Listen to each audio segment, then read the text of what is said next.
You're listening to the Author Stories Podcast, bringing you the story behind the stories and the storytellers.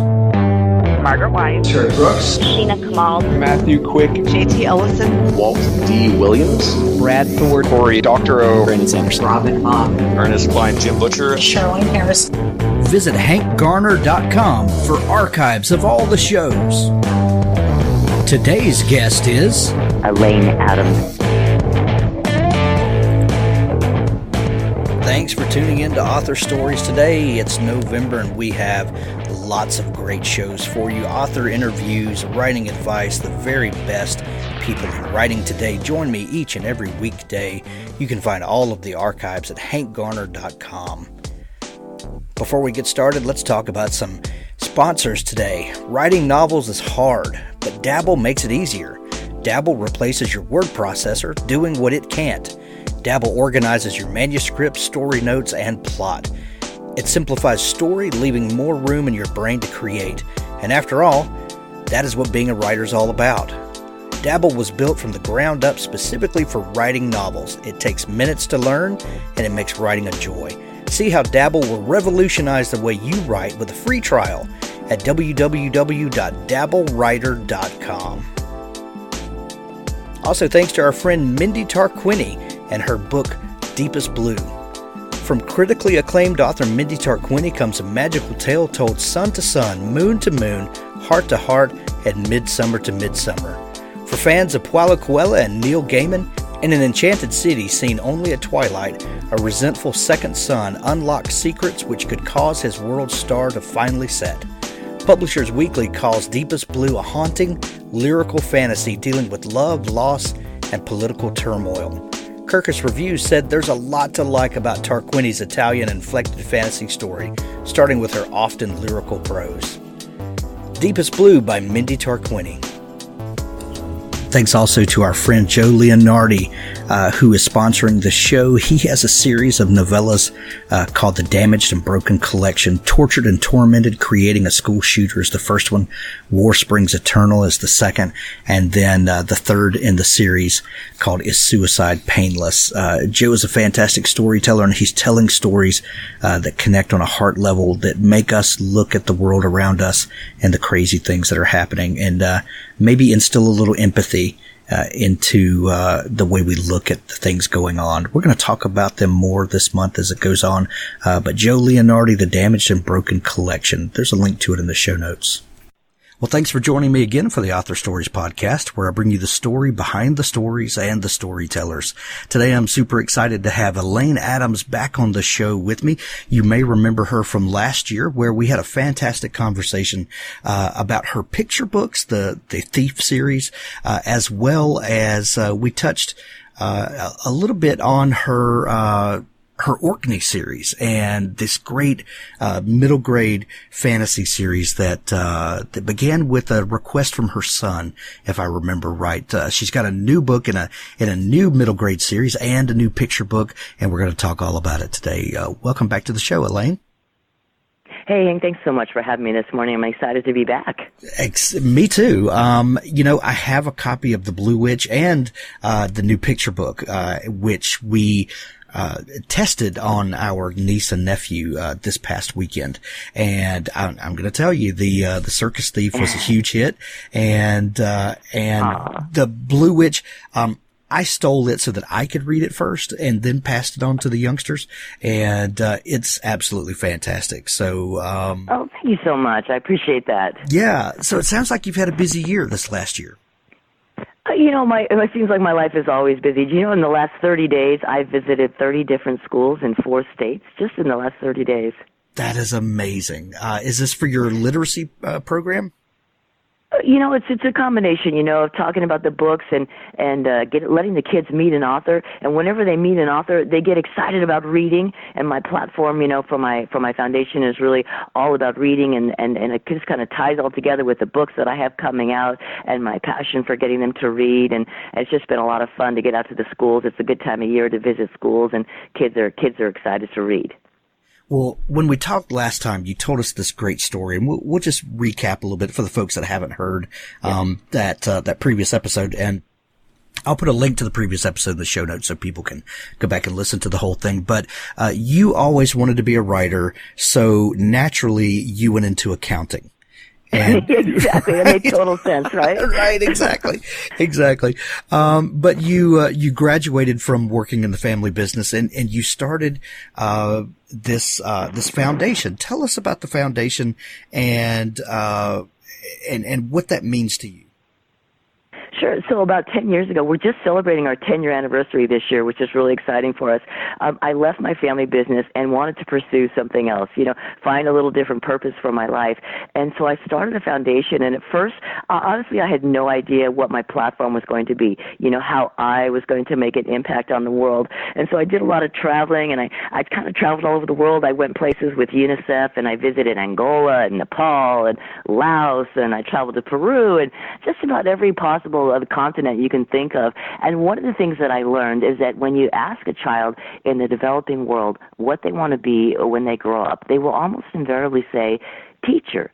Because teachers have this magic power in their village to be able to read, to be literate, to be able to communicate with the outside world. And I kind of left that part of my life with this, this calling of reading and literacy is so important for kids.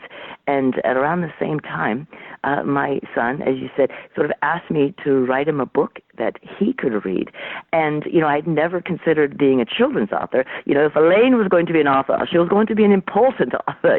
She was going to write grown-up books, people would talk about over coffee, and have book clubs, And here was my son, Mom, will you write me a book I can read? I'm like, no. Kids' books have monsters and, goblins and stuff, I'm like, no. But he was really persistent, and I'm so glad he was, because honestly, it was able to pull together all of my passions, trying to make an impact with kids, trying to, connect reading and literacy and get kids excited about reading. And then all of a sudden here I was writing kids' books, and it allowed me this opportunity to sort of pull everything together. And now, as I said, I travel all over the country and visit schools, really with the mission of getting kids excited about reading, about how important reading is for their life and how it can really change, their life in terms of becoming the person they want to be when they are able to fully access their imagination. You were talking about children in the developing world, and they invariably want to be teachers because they have this magic power of reading and communicating. When we think about the important work that people with and nonprofits and NGOs and the people that are bringing help to different parts of the world, we think about people that are bringing clean water, and those things are super important. That's one of the first most important things. And then we think about, infrastructure type things, just giving people a better quality of life that then you can build upon. One thing that doesn't normally immediately come to mind is literacy. But that is one of the most important things that you could bring to a child in the developing world. Can you talk a bit about what literacy does to help people in ways that we just can't imagine because we live in the West and, where we take things for granted? Absolutely. I mean, just consider that the way our world has changed around us, and technology has brought us all closer together, that now it's possible in a remote village in Africa and Angola and in the farthest reaches to have a cell phone and communicate with the outside world. They don't have, hardline wires like we have here, but there are cell phone towers. I was on top of Kilimanjaro, and I still had cell service, okay? It's crazy where you can get cell service. So now imagine you're a small rural farmer, and you want to know what the prices are for your eggs or for your crop or for whatever it is you're selling. What is the most recent prices so that you know what's competitive? And your cell phone now allows you to do that, to be able to check prices and to be able to know what the market is for your goods and services. So if you're an illiterate person, even in running a remote farm, you still need that skill to be able to communicate with the outside world, and you can accept payment. So all sorts of things are happening now in the world where people can communicate, receive payments, and negotiate prices and do business with their cell phones, even, as I said, in the most remote parts. Now, in order to do that, you have to be literate. You have to be able to communicate. You have to be able to type and read and enter math and do sums. So to me, and it's just it's a human right to me, the ability to read and communicate with the outside world. This is a basic sort of, to me, human right as individuals. We must be able to develop our brains and to be able to imagine and use our brains to see things that aren't in front of us. I say imagination is a superpower, right? It's the ability to see something that isn't there and might not even exist. And our ability to imagine things is what changes our life. We imagine we can have a different future, and therefore we attempt, for a different future. If we can't imagine it, if we can't imagine anything different, then we have no way to change our lives. So a child who can read, who now begins to have knowledge, can begin to imagine a different life for themselves, perhaps, than the life that their parents and their parents before them have always had. So to me, reading is just such a basic, important human right to be able to communicate that every child should have that ability. And like you say, imagination is a superpower. It's the thing that can get us to the power of the human will is just amazing. And we've all seen stories of people that just overcame all sorts of stuff, but you have to be able to imagine it first. Exactly right. I believe that fully. Yeah, I love what you're doing. It's fantastic stuff. But other than that work that you're doing, you're also writing these books that are impacting people on a personal level, on a one-to-one level. You have this fantastic middle grade series that you finished last year, and you closed out with the Raven God, and I absolutely love that series. It's such good stuff. And you've started a new series with the Witches of Orkney. And then you also have a new picture book, The Circus Thief, that's just coming out. When people are hearing this, both of these books are newly available. What is it about these twin passions, the middle grade fantasy and the picture book for younger readers? Why do you gravitate toward these two areas? Well, it really started when my son, asked me to write him that series, and that's when the Legends of Orkney series was born. And so that was really for 12-year-olds. The main character, I always think of a children's book, you take the main character's age plus or minus a couple years, and that's your ideal reader, right? So my son was 12, my character was 12, and the action, the level of action and intensity, is pretty solid middle grade, almost upper middle grade to almost YA in that series. But one of the things I realized is as I was traveling all over the country and visiting all these schools, a lot of the work that I do is K through 6. I do a lot of middle schools, but the two out of 3 schools is probably going to be an elementary school.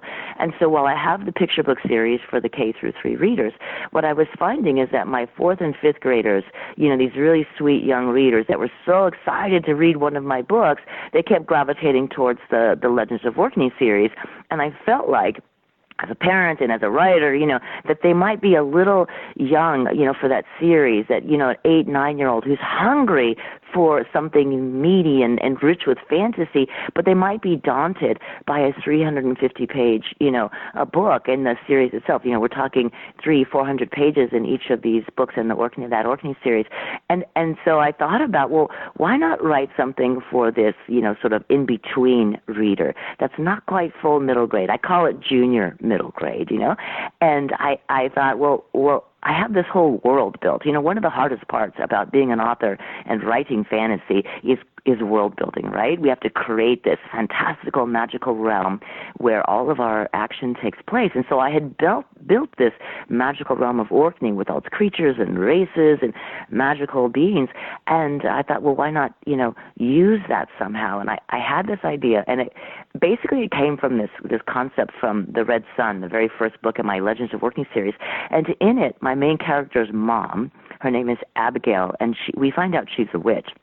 And the first time we see her use magic, she uses this blue kind of witch fire, and that's how she protects Sam. And then Sam runs off, and he has all of his adventures. But kind of throughout that series, I dance around this idea that Sam's mom, now she's the one who's broken the curse. You know, there's been this curse for generations that no witch, you know, shall ever have a male child because of what Sam's ancestor Rubicus did, an ancient he-witch did. So Odin, you know, bans all he-witches, so no witches ever have sons. And so she breaks that curse. Abigail breaks that curse by having Sam, my main character. So it's kind of convoluted. But here I thought, why? As an author, you know, you come up with these details, but I'm not J.K. Rowling. And I don't know if I knew fully, you know, every reason behind every magical choice that I made.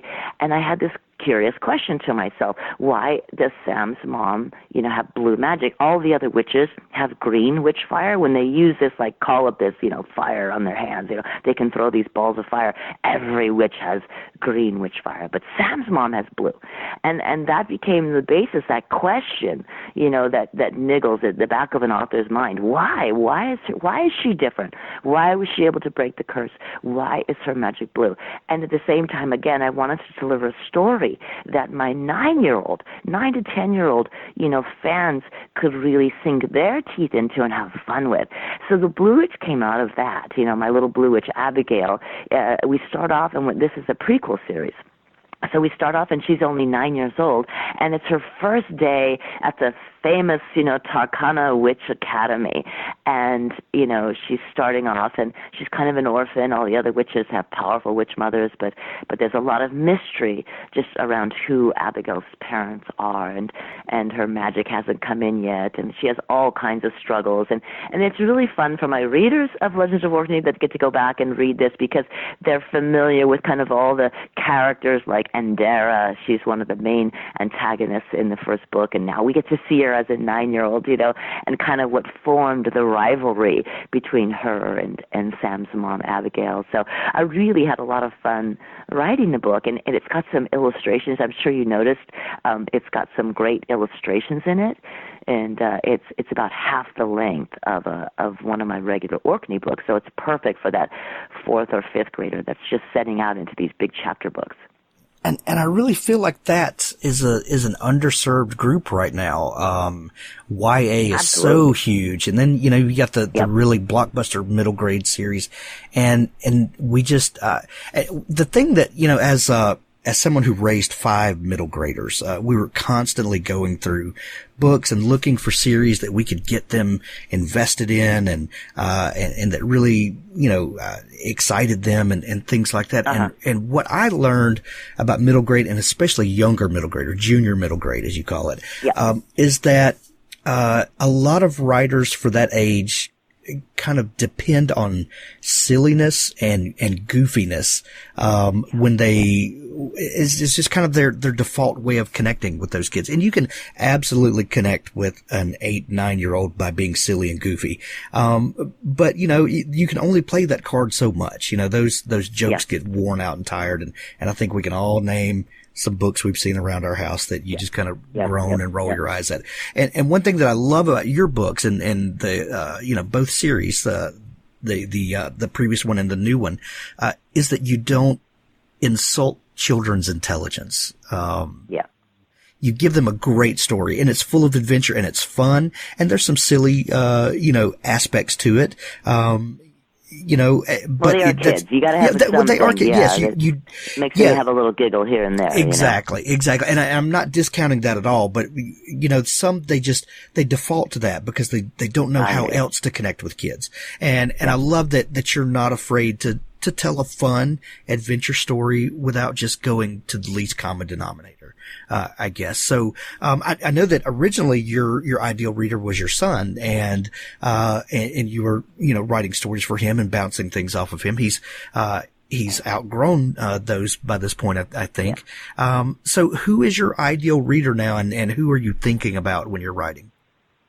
Again, I can't stress this enough. I travel to so many schools. I get so many hugs from kids, that are in that sweet, 4th, 5th grade, elementary, upper elementary. And I want these guys that are on the cusp of going to junior high, that are on the cusp of forgetting how magical reading is, There's a certain point where these kids get to middle grade, and a lot of them, they get turned on by their devices, and they get turned off on reading, and reading is just dumb, it's boring, I know how to read, I don't need to read anymore. But at this, 3rd, 4th, 5th grade level, they're still so charmed by stories and by reading that, I want to keep capturing them and get them entranced and remind them, again, that a good story will just take you places that you can't even imagine.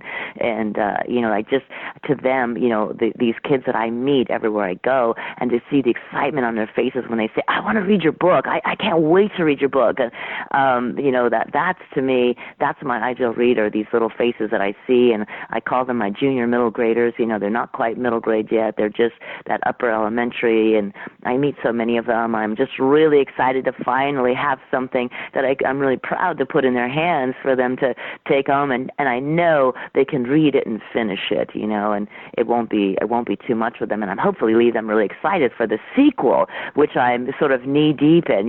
It's nothing like having a book come out. The Blue Witch came out just a few days ago, but everyone says, well, so what next? So yeah, by the time that book comes out, you're already you've long since finished it. I finished that months ago, and now I'm just knee deep in writing a sequel to it to try to live up to the first one, which is always so hard, and make the second one even better, even more exciting.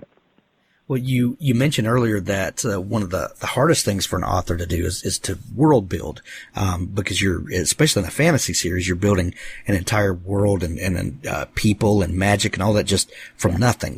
Yep. But once it's built, that's a pretty magical thing, because when you've got the world and all the mechanics and the things that make it work, there's all sorts of stories you can tell in there. When you're writing this series and now working on the sequel to the first one, does it become easier to get into the next book and to begin writing because all that stuff is built? I think there's a certain aspect which definitely is easy because you have so many things to draw from, Right. And you're just thinking, what about that piece or this piece, and characters and elements, and again, the description, the world around you, all the rules and you kind of know all the places. But for me, writing that first draft is kind of like taking a pickaxe, to your brain, like to pick out, like, okay, what's next? Okay, wait, what are they going to do next? Okay, wait, then next? Like, how does the story sort of unfold? I'm a very linear writer. I don't know the ending. I don't know what's going to happen next. I start at the beginning, and I just sort of pick my way, down this path, and my characters begin telling the story to me, and I start divining sort of what is a possibility for them, or what could be the conflict. What's the problem? What's my character? They have a problem. We got to find the solution. And as I recall certain elements from the original series, I kind of borrow from those elements and say, well, what if this really cool element from the main story became part of this? Again, it's always answering the question, how things happen. We know certain things have happened in the Legends of Orkney series. Now I get to have fun and just sort of give explanations. Well, why did that happen? How did that happen? And it's really a lot of fun to have those pieces just to play with, and sort of. But you still have that limit because you've laid the history down in the Orkney series, right? So now you can't vary from that. So I find myself all the time going back and checking my facts. What did I say about this to make sure, I don't say anything that's not consistent with the main story. That's the danger of writing a prequel. Is you really have to make sure you don't contradict anything that you say in the actual series, or give anything away too important that you might want your future reader to not know about. So you can't assume people have read your books. Yeah, and that's a tough thing to because you know where everything goes. So not revealing the thing that will happen. Exactly. Or revealing it in such a way that it's a natural part, or it's just filling in backstory, and not so much, where it won't matter whether your reader reads the prequel series first or the original series first. That's my kind of goal at the end of the day, is that these young kids, will eventually read my trilogy or however many books I write in this Witches of Orkney series, and go right on to read the Red Sun and feel very comfortable in that world, but not feel like they know everything yet. They don't know these characters. They don't know what they're going to go through. They don't know the solutions to those problems in those chapters. You said you're a discovery writer, in that you don't know where it's going to end, and you venture down the path, and your characters start telling you the story. When you begin a book, what is that process like for you? Do you have an idea for the beginning, and do you jot down notes or things that you're thinking you want to get to, or do you just begin telling the story? I have to say, I just recently finished another fantasy sort of novel that I'm working on that's not mythology related. It's just sort of a fantasy, kind of a rabbit hole, boy falls down sort of a rabbit hole, Alice in Wonderland kind of a thing. For me, stories are like reading a book. I don't want to know the ending. I don't really want to know too much about it. I'll get some sort of a main character in my head, and I'll usually get some kind of a really strong opening. The first 5,000 words will just come to me in this flood of sort of like, who is this character and what does he want to say, and this it just sort of give me some background information on them. And once I have that first 5 or 10,000 words, then I can kind of sit back and pause and say, well, get a little bit more about what the story is about. I do this frequently. Sometimes my stories never go anywhere. I have characters that are sort of half-formed, and those ideas are sort of half-formed, and they sit, in my inbox file. Then other ones, really take off for me, and the story begins to tell itself to me, and I begin to world build, and I begin to have fun with it and do more with it. So, usually I'm compelled by an idea, and that idea of some sort, drives me forward. And if it drives me enough, then I'll really sit down and finish something and really work it through. Sometimes it doesn't, and they just sort of sit there until maybe they're ready, till they're ready to be hatched. I think the creative mind is a mystery, and either your creativity is turned on like a faucet, and therefore you're always ready, willing, and able to create something out of nothing. One thing I've learned, I've written so many books now, I've finished so many books, is that I have great confidence. I'm not a big fan of writer's block. I know a lot of people either feel they get writer's block or struggle with writer's block, and I have empathy for them, but I'm just not a believer in it. To me, it's a job, and it's a faucet, and if I sit down at a computer, my creativity will show up, and if I just start typing and put my rear end in the seat, and my fingers on the keyboard, I'm a writer. My brain will begin to provide words, and they may not be the best words. That's probably the sticking point for a lot of people. They feel they have to write something perfect, or they feel they have to write something good, or really. And I'll tell you, I don't worry about good.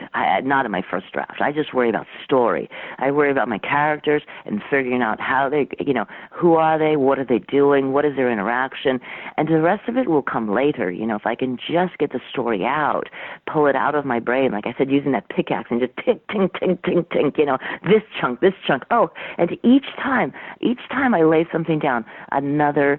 It's like laying a step in front of you, another one appears, and you take that step, and then another step appears.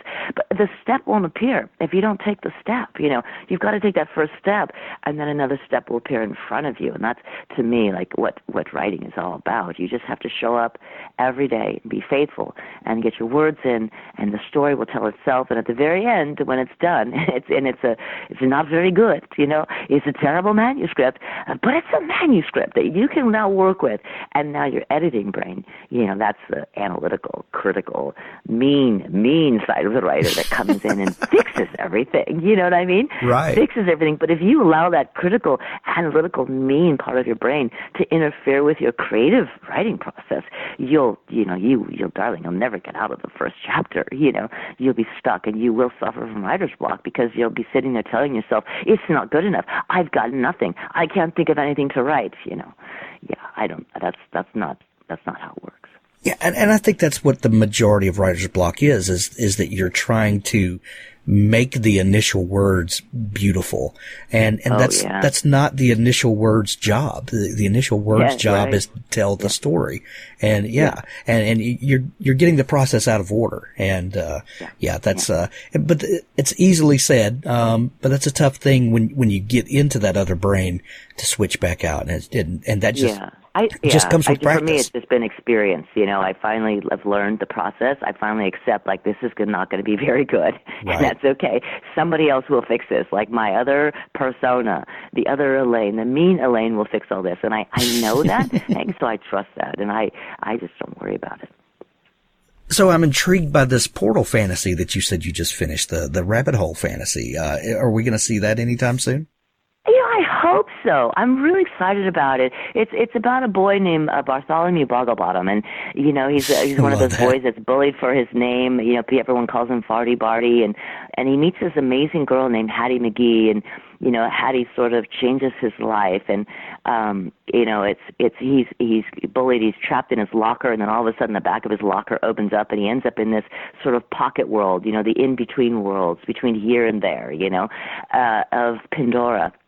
And while he's there, there's supposed to be this champion, and could he be the champion? Of course, he's the biggest loser in town, and it's a really sweet story about a boy who's really struggled with a lot, and especially with 24/7 bullying we have today with the internet and things that don't turn off, and what that does to these young people that can't escape from it. And here he escapes to this sort of magical realm, and he has to kind of discover himself. And there's this army of tecker beetles that are attacking, the innocent citizens of Pandora, and it's a really fun little fantasy, but the world is harsh, when it comes to editors and agents and publishing, and it's hard to find a home for your babies, and so I just finished it recently, and have been working through the editing process, and we'll see. I would love to bring it out. I have lots of little projects out there that, I'd love to see the light of day, but, everything takes time in this world.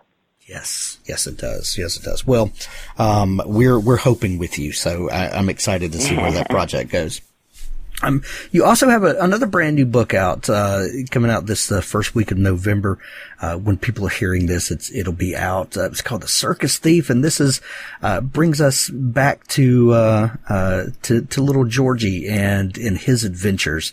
This is the fourth in your picture book series. Is that right? That's correct. Yeah, that's the fourth book. Probably, maybe even the final book too. It's hard to say. And gotcha. The last episode we talked about the origin of Georgie, and there were some personal connections with you there. What's the process like? How is it different for you when you're writing Georgie stories? And these are obviously for a different audience than your fantasies. How do you approach these projects, and what do these projects mean to you personally? Well, so they're very personal, because these, of course, are stories that my father told me about growing up. He was born in 1921, right? So these are really, truly the stories of my father. Growing up in 1920s Pennsylvania, and it wasn't until a few years ago. My dad was always he just passed away a few months ago, and so up until then, he was 92, 93, just strong as an ox, and just really one of those true American heroes. He fought in World War II and had several Purple Hearts, and I'd always heard different stories from his life. But I'd never really heard the stories of his childhood, and it wasn't until he slowed down. He actually lived with me for the last couple of years. I took care of him, and he told me these stories about his childhood.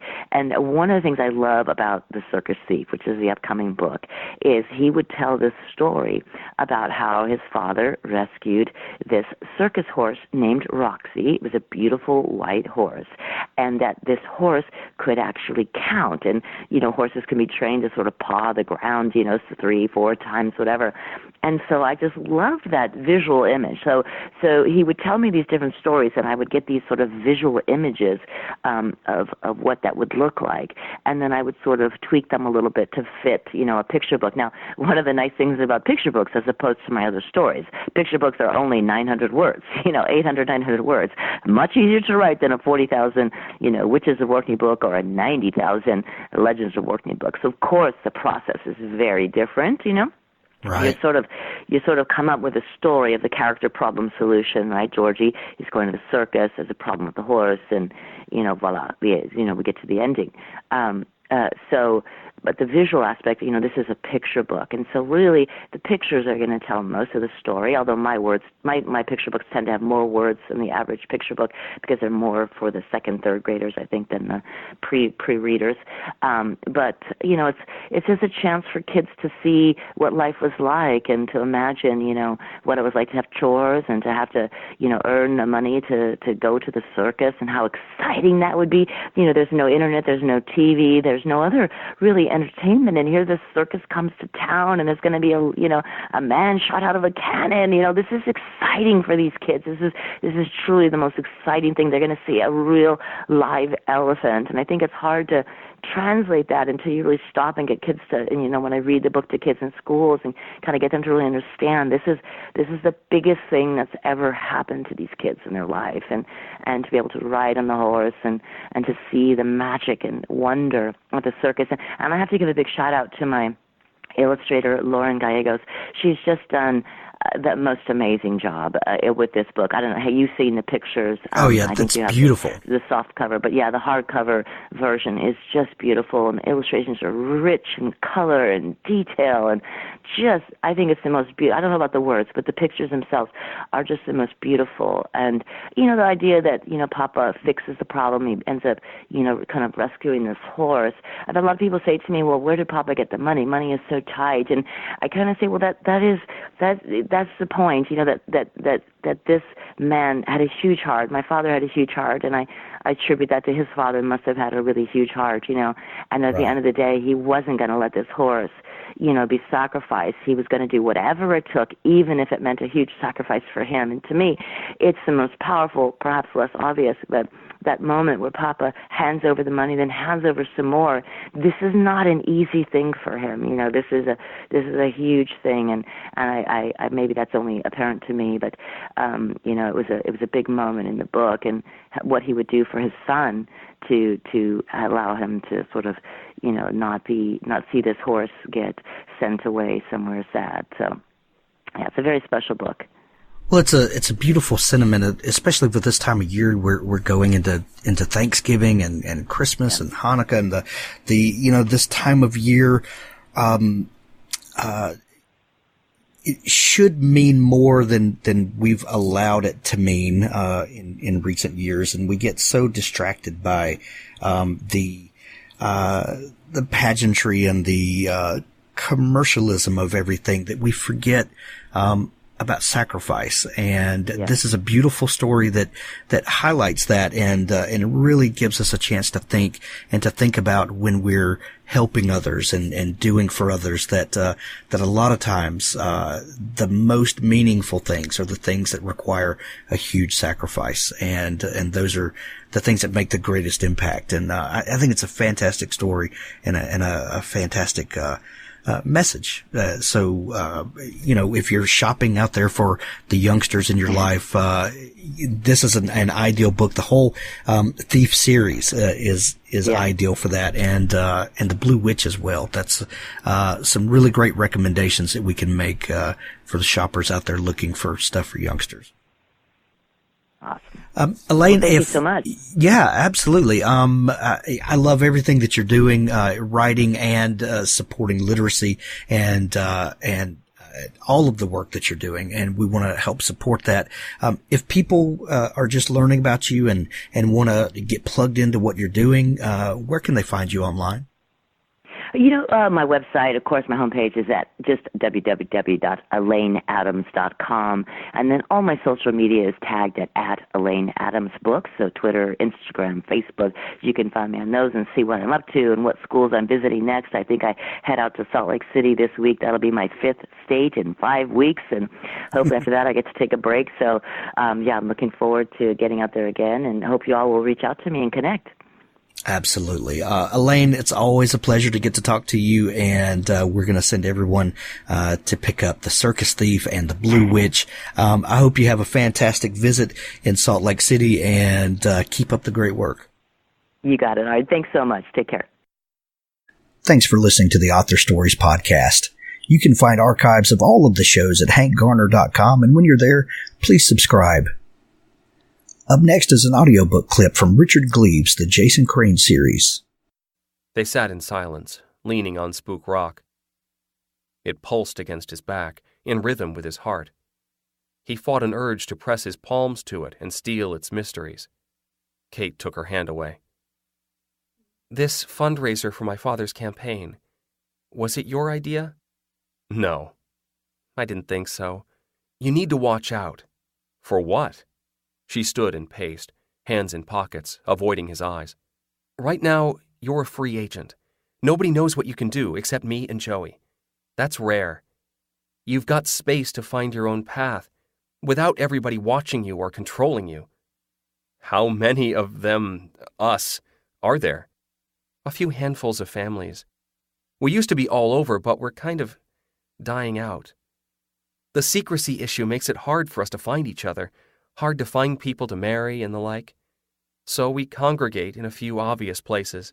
Salem, Sleepy Hollow." "Transylvania?" "Don't be stupid. There's no monsters, just people. And ghosts." "Ghosts are people." "They were." She held her arms out. "That's all there is. People in the spirit world. And places in between. Magic places, haunted places. Like this. We gravitate to towns where we can stick together." "It sounds nice." "It can be smothering. We have factions. Not all of us want to get by in peace. Some of us, my father is one, say we need to be more aggressive. Increase our numbers. Take charge of things. Politics, finance. Fix the world. People listen. They think they're special. They don't call themselves the gifted. They call themselves the appointed. As if God singled them out to rule. My dad's a good man. He just thinks he knows what's best for everybody. And you'll be meeting his crowd." "At the fundraiser?" "It will be mixed, mostly normals, but I'll point out the dangerous ones. My father employs a man named Mather. You can't miss him. He has purple eyes. Mather is like this rock. He'll be able to sense you. If you want to stay a free agent, you'll need to avoid him." "Or else what? They'll want to recruit me?" "You're Ichabod's descendant. Ichabod was attacked and survived, a potential founder. They're already watching you." "I'm no good to anyone." "You don't believe that." "Neither do I." She knelt and pushed the hair out of his eyes. "What am I going to do with you, Jason Crane?" "Love me," he thought. He felt himself lean forward. They would kiss, here in this sacred place, beneath the stars. Stars? Stars? "What time is it?" Jason jumped to his feet. "We need to go." "Why?" A firefly swept the air, flared yellow-green, and died. "What's wrong?" She followed his gaze and gasped. Fireflies swam in every dark crevasse. Faces coalesced where the lights hovered. Faces of crones and young boys and stern men. Emaciated, hale, wounded, vacant, menacing, piteous. Bodies took form. Military uniforms, bonnets, black lace, crepe, shrouds, winding sheets. Sleepy Hollow Cemetery had disgorged its dead, and that grand army of spirits now made camp at Spook Rock to await orders from their leader. A laugh chopped the wood of the forest. Jason had heard that laugh before. He squeezed Kate's hand. "Run,"